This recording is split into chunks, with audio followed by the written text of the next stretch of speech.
Hello बच्चों, आज हम संस्कृत खंड के अंतर्गत एक नए अध्याय की शुरुआत करते हैं। और अध्याय है द्वादश पाठ। द्वादश का मतलब होता है 12 लेसन, और नाम है पंचशील सिद्धांत। तो आइए बच्चों, पंचशील सिद्धांत के अर्थ को समझते हैं। पंचशील मिति शिष्टाचार विषय का सिद्धांतः। पंचशील मिति का अर्थ है पंचशील शिष्टाचार विषय का शिष्टाचार संबंधी सिद्धांतः सिद्धांत है। पंचशील शिष्टाचार संबंधी सिद्धांत है।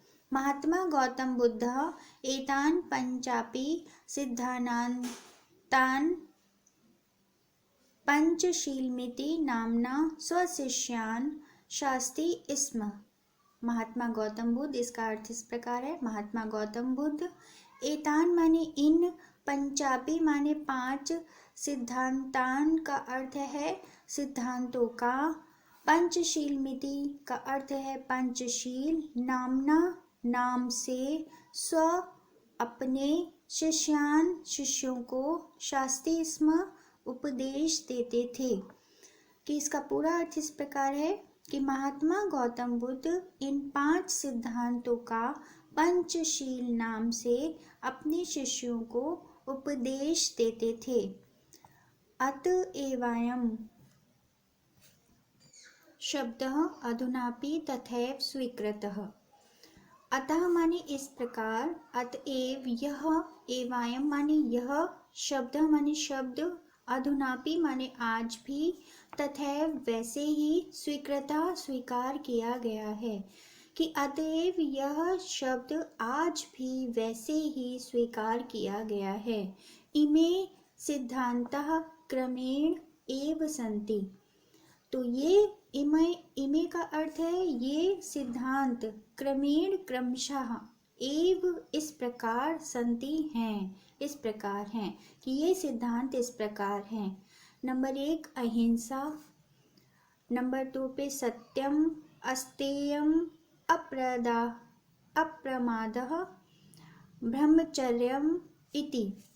तो अहिंसा, सत्यम, अस्तेयम का मतलब होता है कि चोरी ना करना, अप्रमादः का मतलब होता है प्रमाद ना करना, और ब्रह्मचर्य इस प्रकार ये 5 शब्द होते हैं।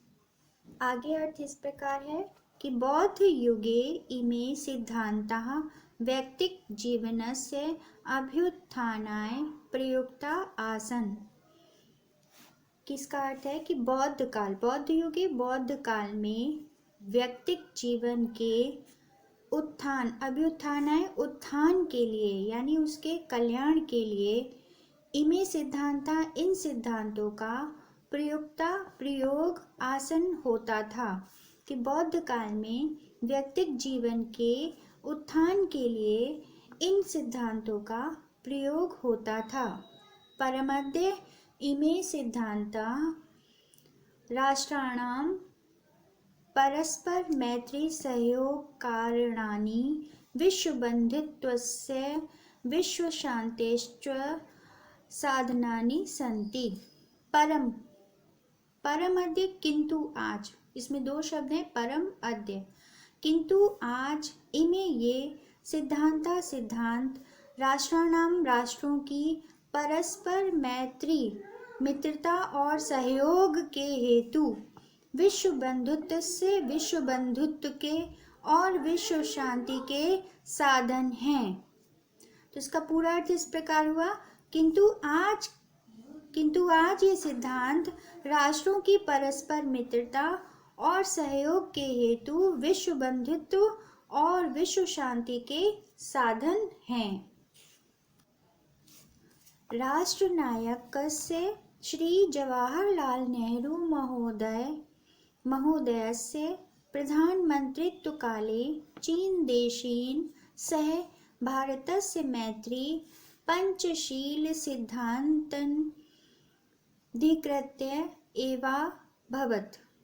इसका अर्थ है, एक एक शब्द का अर्थ देखिए, कि राष्ट्रनायकस्य, कि राष्ट्रनायक पंडित जवाहरलाल नेहरू के महोदय पंडित जवाहरलाल नेहरू के प्रधानमंत्रित्व काल में चीन देश के साथ सह माने साथ भारतस्य माने भारत की मैत्री मित्रता पंचशील सिद्धांतानधिकृत्य पंचशील सिद्धांतों के आधार पर ही एवाभवत पर ही हुई थी।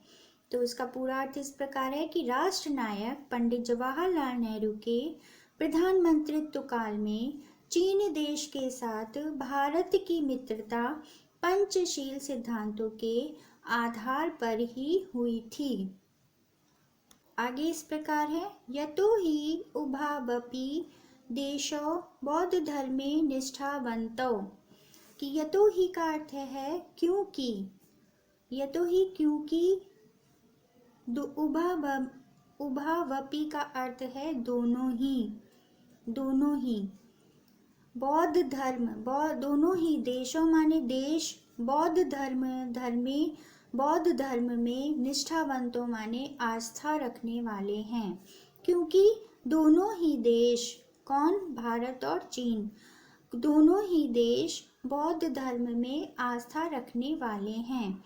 आधुनिके जगति पंचशील सिद्धांतः नवीनं राजनैतिकं स्वरूपं गृहीतवन्तः। कि आधुनिक जगती संसार में पंचशील सिद्धांतों ने नवीन राजनीतिक स्वरूप गृहीतवन्तः का अर्थ है स्वरूप ग्रहण कर लिया है। कि आधुनिक संसार में पंचशील सिद्धांतों ने नवीन राजनीतिक स्वरूप ग्रहण कर लिया है।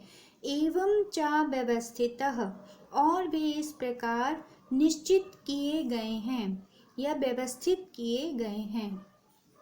आगे है, किमपि राष्ट्रं कस्यचनान्यस्य राष्ट्रस्य आन्तरिकेषु विषयेषु कीदृशमपि व्याघातं न करिष्यति।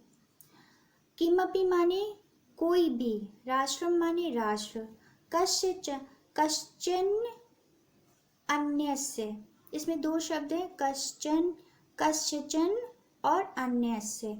इसका अर्थ होता है अन्य किसी के। कि कोई भी राष्ट्र अन्य किसी के राष्ट्र के आंतरिकेषु माने आंतरिक, विषयों में, कीदृशमपि किसी भी प्रकार का, व्याघातम माने हस्तक्षेप या इंटरफेयर, न करिष्यति नहीं करेगा। कि कोई भी राष्ट्र किसी अन्य राष्ट्र के आंतरिक विषयों में किसी भी प्रकार का हस्तक्षेप नहीं करेगा। दूसरा है, प्रत्येक राष्ट्रम परस्परम प्रभुसत्तां प्रादेशिकी खंडतांच सम्मानयिष्यति। कि प्रत्येक राष्ट्र परस्पर माने परस्पर आपस में प्रभुसत्तां और प्रादेशिकीम अखंडतां च, इसमें तीन शब्द है, प्रादेशिकीम अखंडतां और च। तो इसका अर्थ है कि प्रादेशिक अखंडता का सम्मान करेगा। कि प्रत्येक राष्ट्र परस्पर प्रभुसत्ता और प्रादेशिक अखंडता का सम्मानिष्यति माने सम्मान करेगा। तीसरा है, प्रत्येक राष्ट्रम परस्परम समानतां व्यवहारिष्यति। कि प्रत्येक राष्ट्र परस्पर समानता का व्यवहार करेगा। कि प्रत्येक राष्ट्र परस्पर समानता का व्यवहार करेगा। किमपि, अगला है, किमपि राष्ट्रम परेण नान कृष्यते। कि किमपि कोई भी राष्ट्र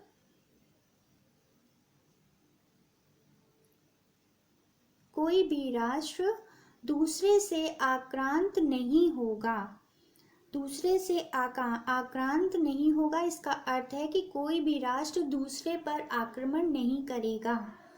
और पांचवा है आखिरी कि सर्वाण्यपि राष्ट्राणि मिथा स्वाम स्वाम प्रभुसत्ताम शांतया रक्षयन्ति, कि सभी राष्ट्र, सर्वाण्यपि माने सभी राष्ट्र, अपनी अपनी प्रभु सत्ता की शांति से रक्षा करेगी, कि सभी राष्ट्र अपनी अपनी प्रभु सत्ता की शांति से रक्षा करेगी। आखिरी पंक्ति इस प्रकार है कि विश्वस्य यानी राष्ट्राणि शान्तिमिच्छन्ति तानि इमान् नियमान् अंगीकृत परराष्ट्रे सार्ध स्वमैत्री भावं दृढ़ीकुर्वन्ति। इसमें है विश्वस्य, विश्व के, यानी जो भी, राष्ट्राणि राष्ट्र, शांतिमिच्छन्ति माने शांति चाहते हैं, तानि माने वे, ईमान माने इन, नियमान अंगीकृत नियमों को, अंगीकृत माने स्वीकार करना, परराष्ट्रे अन्य राष्ट्रों के, सार्धम के साथ, स्वमैत्री अपने मैत्री भाव को दृढ़ीकुर्वन्ति दृढ़ करते हैं, कि विश्व के जो भी राष्ट्र शांति चाहते हैं वे इन नियमों को स्वीकार करके अन्य राष्ट्रों के साथ अपने मैत्री भावों को दृढ़ करते हैं। तो इस प्रकार बच्चों पंचशील सिद्धांत अध्याय यहीं समाप्त होता है। Good bye.